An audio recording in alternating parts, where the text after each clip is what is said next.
Você sabia que o setor sucroalcooleiro teve uma participação fundamental no desenvolvimento de filtros hidráulicos absolutos?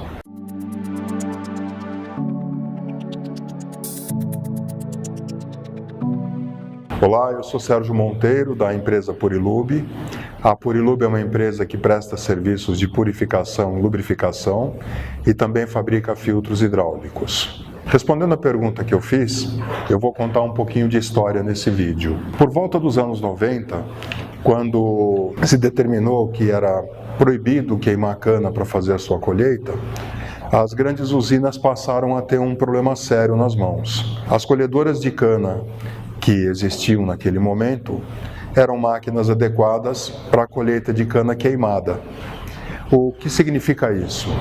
Significa que, ao se colher uma cana que não foi queimada, a massa de matéria a ser processada pelo equipamento é muito maior, porque além da cana em si, há que se processar toda a palha da cana verde, da cana que não foi queimada. Some-se a isso ao fato de que, naquela época, no final dos anos 80, começo dos anos 90, só havia dois fabricantes de máquinas no Brasil, a Dedini Toff e a Santal. Ambas as máquinas foram evoluções tecnológicas que ocorreram ao longo dos anos. A Dedini tinha uma parceria que se iniciou com a Alstoff da Austrália, e a Santal desenvolveu seu próprio equipamento. Ambas as máquinas eram adequadas para a colheita de cana queimada. Some-se a isso o fato de que essas máquinas usavam componentes fabricados no Brasil, componentes hidráulicos disponíveis no Brasil, e que apresentavam muitos problemas durante a colheita, e os fabricantes estavam seriamente preocupados, porque tradicionalmente essas máquinas quebravam 2 vezes durante uma safra. A primeira quebra ocorria normalmente na bomba principal, no meio da safra mais ou menos, e a segunda quebra ocorria mais ou menos na segunda metade da safra. Usineiros como a usina São Martinho, dirigida pelo seu Homero Ometo na época, a usina Colombo, do nosso amigo Sidney Colombo, e a usina São Francisco, também do nosso amigo Leontino Balbo, pediram aos fabricantes de máquina que resolvessem esse problema e que desenvolvessem máquinas adequadas para a colheita de cana crua, cana sem queimada. Os fabricantes nos acionaram. Na época eu trabalhava numa fábrica de componentes hidráulicos, a Comércio Intertec.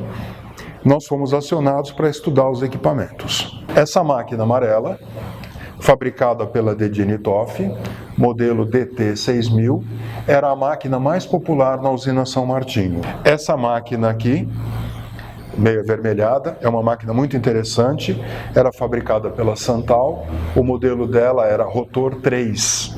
Essa máquina tinha de interessante a ausência de um elevador para levar a cana picada para o extrator de palha e para o carregamento do veículo de transbordo. O trabalho de desenvolvimento das novas máquinas envolveu muita gente. Envolveu a solicitação feita pelos usineiros, que eu já citei, envolveu o aceite dessa solicitação pelos fabricantes. O Arnaldo Ribeiro Pinto, da Santal, encabeçou esse projeto. Bicudo, da Dedini Toff, que na época já era Engeagro, deixou de pertencer ao grupo Dedini e pertencia à usina São Martinho, se envolveu nesse projeto. Nós fizemos várias análises, nós tínhamos excelentes engenheiros envolvidos nesse projeto, o Marco Capelosa e o José Antônio Toledo pela Comércio Intertec, Iaro Mesquita e Emerson Mazzarolo pela Hermeto J Flex.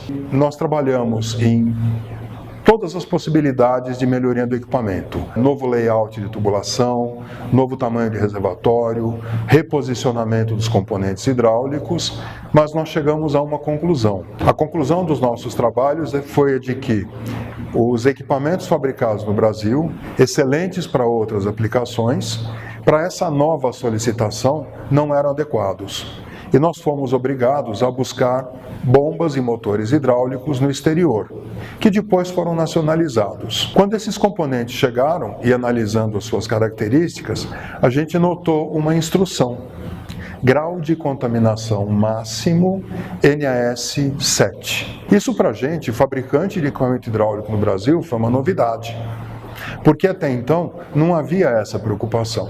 curiosos, nós fomos analisar os equipamentos fabricados pela Caterpillar, que usavam os mesmos componentes, bomba de transmissão hidrostática, bombas de engrenagem, cilindros, etc.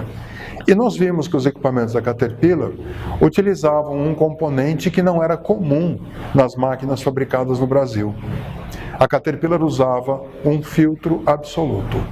Como nós dependíamos do mercado doméstico para nos suprir de equipamentos, nós procuramos a HDA, na época praticamente o único fabricante de filtros hidráulicos no Brasil. Conversamos com o proprietário, o senhor Júlio Coutinho. Ele tinha, felizmente, já em mãos um projeto de filtro absoluto, que ele só não tinha lançado no mercado ainda porque não havia demanda. O resumo do projeto foi o seguinte: nós trocamos os componentes hidráulicos, nós colocamos componentes que resistem a pressões maiores, os fabricantes de equipamento mudaram a potência dos motores, o equipamento cresceu de tamanho, na verdade, as exigências passaram a ser muito maiores e as máquinas foram equipadas com filtros absolutos a partir desse momento. O resultado é que aquela demanda do equipamento durar apenas uma safra, aquela demanda do equipamento não quebrar na safra, foi atendida e os equipamentos passaram a durar 5, 6, 7 safras sem apresentar quebra significativa. Essas duas fábricas não existem mais, Engeagro e Santal. A Engeagro foi comprada pelo grupo Case Industrial Harvesting e hoje pertence ao grupo CNH. A Santal foi comprada pelo grupo AGCO e tem mais um player no mercado, que é a John Deere, que também fabrica esses equipamentos. Mas eu estou contando essa história porque essas pessoas foram pioneiras, foram corajosas em desenvolver um equipamento no Brasil, numa época em que a importação era muito difícil e os fabricantes internacionais ainda não tinham se atentado para o potencial brasileiro. Muito obrigado, espero que vocês tenham gostado um pouquinho dessa história. Eu tenho muito orgulho de ter participado, junto com esse time de pessoas e amigos, do desenvolvimento desse projeto. Não deixe de nos seguir no YouTube e de acessar o nosso site, onde vocês encontrarão outras matérias técnicas relevantes.